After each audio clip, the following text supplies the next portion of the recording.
With championship weekend finally over and the college football playoff set, all attention gets turned to the greatest rivalry in sports. That's right, it's Army versus Navy week, a spectacle unlike any other and a game with a history dating back well over a century.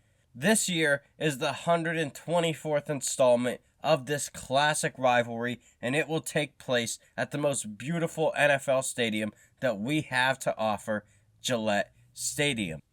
Last year, Army won an all-time classic in double overtime, knocking off the midshipmen 20-17. Army kicked the game-winning field goal after Navy had a heartbreaking fumble at the goal line. And while Army has had the upper hand in the past few matchups, winning 4 of the last 6, Navy still holds the overall lead with 62 wins to Army's 54, and there have been 7 ties along the way. Army enter this year's matchup with a chance to take home the Commander-in-Chief's trophy after they defeated Air Force earlier in the year. Navy lost to Air Force, so they will not have a chance to win the Commander-in-Chief's trophy this year. If Navy were to win, it would be a tie between Army and Air Force, and the Commander-in-Chief's trophy would stay in Colorado Springs. So with that being said, let's break this game down. We start with last year's victors, the Army Black Knights. Army enter this year's matchup with a 5-6 record and a chance to take home the Commander-in-Chief's trophy. They bring back Jeff Monken as their head coach, and he is in his 10th season. And as head coach of Army, he is 5-4 against Navy. And he's got the Black Knights looking at their best with a 3-game winning streak coming in to this Saturday. And for his team, the biggest key this Saturday will be limiting turnovers. Army is -5 on the year in turnover differential, and with Navy being really good at taking the ball away, we'll talk about that later, it'll be very imperative for Army to not turn the ball over. Army will be led offensively by junior quarterback Bryson Daly. He leads the team in both rushing yards and rushing TDs. However, throwing the ball is not his strong suit. He will have to be smart and not turn it over to give Army their best chance of coming out with a W on Saturday. And he will have plenty of help from his backfield. However, standout freshman Kanye Udo is questionable, and if he is able to play and at least close to healthy, look for him to be a massive problem against the Navy defense all day. And rounding out their backfield is sophomore Hayden Reed and juniors Tyrell Johnson and last year's overtime hero Markel Johnson, as well as 255-pound senior fullback Jacoby Buchanan. When he is in the game, look for the run. Markel is the only player in the backfield that carried the ball against Navy last year. At wide receiver, Army will have sophomore Noah Short and junior Casey Reynolds, who lead the team in receiving this year. However, expect senior Ajon Marshall to be a key contributor for the Black Knights on Saturday. If not as a receiver, look for him to be a key contributor in the run game. And finally, you have senior tight end Tyson Riley. He will be used in all sorts of ways for the Black Knights. They will use him as a receiver, as a blocker, and as a rusher. Look for him to be a key piece of Army's attack. But where this game will really be won or lost is in the trenches. And Army's offensive line brings 3 seniors, a junior, and a true freshman to the battle. They will need to be at their best for Army to win on Saturday. The push up front will be key for both teams, and the battle between the offensive and defensive lines will be the deciding factor come Saturday. The experienced Army defense is led by inside linebackers senior Leo Lowen and sophomore Caleb Fortner. Lowen is the star and the captain of this defense. Expect him to have his nose in everything that the Navy offense is trying to do. And their defensive line is no joke. They are very good, and they made big play after big play last year. Expect the exact same this year with seniors Chris Frey, Austin Hill, and Nathaniel Smith returning and looking to improve on their success a year ago. Frey, in particular, was a monster for the Army defense last year, and he gave Navy all kinds of problems. Navy will have to quiet him down a little bit to improve their chances of winning this year. Two more impact players from the Army defense will be senior outside linebacker Jimmy Ciarlo and senior strong safety Quindrellin Hammonds. Ciarlo leads the team in tackle for a loss, and Hammonds brings downhill physicality from the safety spot. He also sits second on the team in tackles. Hammonds is also tied for the team lead in interceptions with 3 on the season. He is tied alongside senior cornerback Bo Nicholas Paul. Look for both of them to try to keep Navy from being able to threaten them through the air come Saturday.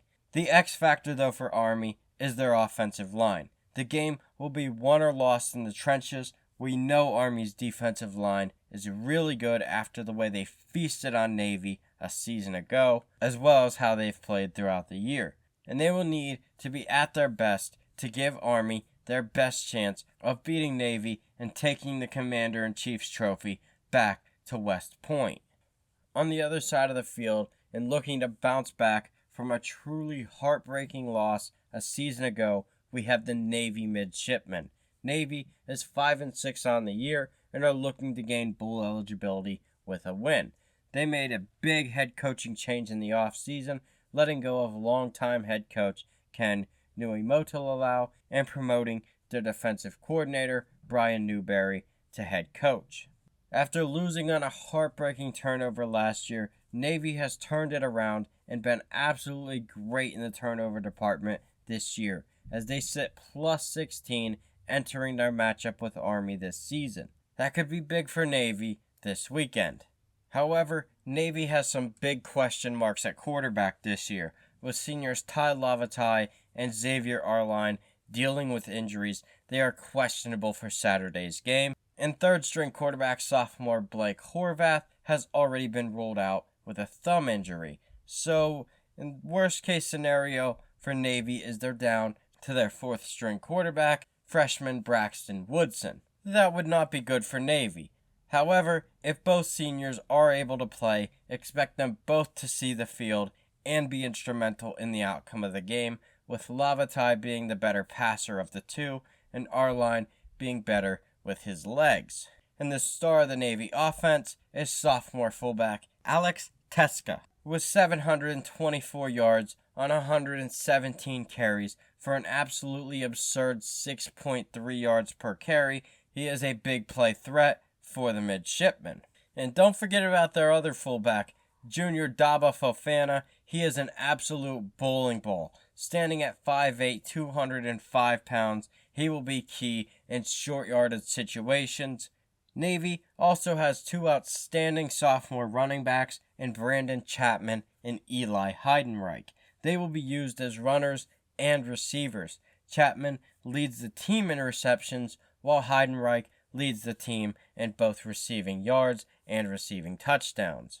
That's big for Navy because they have a ton of question marks at wide receiver, with 4 of their top targets being listed as questionable. However, if healthy, look for senior Jaden Umbarger to make a difference on the outside. And it's also important to note that Navy has not completed a pass to a tight end this year, and that could be something that comes up on Saturday.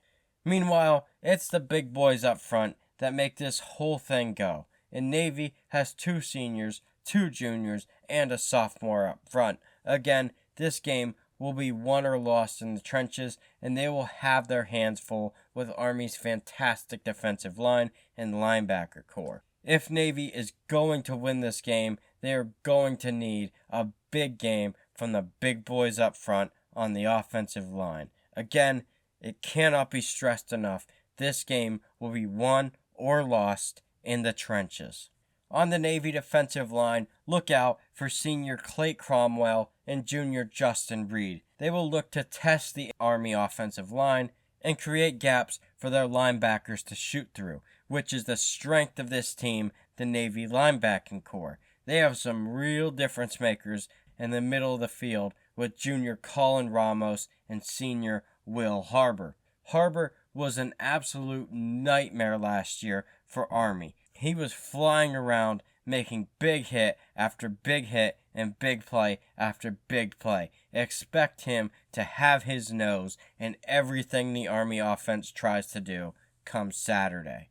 And on the back end, Navy has 3 juniors and a sophomore. Look for juniors Deshaun Peel and Rayon Lane III, who lead the team with 4 interceptions apiece. Rayon Lane III will be a key difference maker coming up from his safety spot. He is a big piece of this Navy defense. And if it comes down to the kicker, Navy has sophomore Nathan Kirkwood. He has 5 of 8 on the year with a long of 45 yards. He is also 16 of 17 on extra points. The X factor for this Navy team, though, is obviously their quarterback situation. If they are not healthy, their chances of winning this game drop dramatically. And obviously their offensive line will be a big factor as well. But the quarterback situation for Navy is their biggest X factor going into Saturday. They have 2 fantastic senior quarterbacks, and if neither is able to be at 100%, that'll severely inhibit the midshipmen's chances of walking away with a W on Saturday.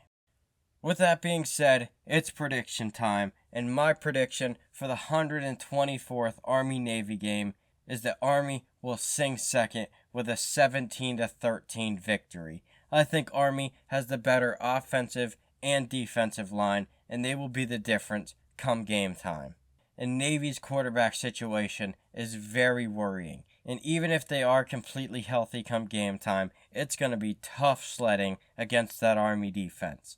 But Army's offense will have to hold on to the ball. Turnovers are a killer in this game. Navy found that out a season ago. As long as Army can play a clean game with few penalties and 1 or fewer turnovers, they would be in an excellent spot to make it 2 in a row and take the Commander-in-Chief's trophy back to West Point. Anyway, let's hope for a good, fun, clean game where everyone is able to come out healthy and injury-free, and may the best team win on Saturday.